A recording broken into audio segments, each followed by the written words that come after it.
Start. Social democratic party of India assembly లీడర్లు ఈరోజు commissioner గారికి హిందూపురంలో కలవడం జరిగింది. ఎందువలనచే పెద్ద పెద్ద లారీలు సాధారణ రోడ్ల మీద రావలసింది దీని వలన చిన్న చిన్న బండ్లకు చాలా ఇబ్బందికరంగా మారుతున్నది. సాధారణ రోడ్లు డ్యామేజ్ అవుతున్నాయి. అందుకు ఔటర్ రింగ్ రోడ్ వేయాలని కమిషనర్ గారికి మాట్లాడినాము. కమిషనర్ గారు ఆర్ఎంబీ వాళ్లకు పంపిస్తానని మాకు హామీ ఇవ్వడం జరిగింది. అదేవిధంగా ముఖ్యంగా రహమత్పూర్ రైల్వే స్టేషన్ దగ్గర నుంచి ఆటోనగర్ వరకు విద్యుత్ దీపాలు లేవు. ఇంతకుముందు కూడా మనము కమిషనర్ గారికి కలవడం జరిగినది. హామీ ఇచ్చినారు, అప్పుడు జరగలేదు. ఇప్పుడు జరుగుతుందని నమ్మకం ఉంచుతాము.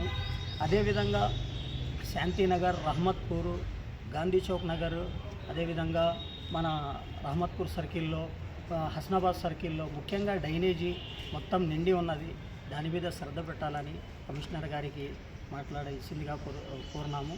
అదేవిధంగా ముఖ్యంగా మేడాపూర్ సర్కిల్లో, అదేవిధంగా కొట్నూరు దగ్గర బ్రిడ్జి ఏదైతే ఉందో, ఎప్పుడైతే వర్షాలు ఎక్కువగా కురవడం వలన బ్రిడ్జీలు రాకపోకలు ఆగుతున్నాయి. ప్రజలు చాలా ఇబ్బంది పడుతున్నారు.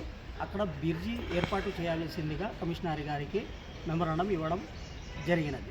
Social democratic party of India.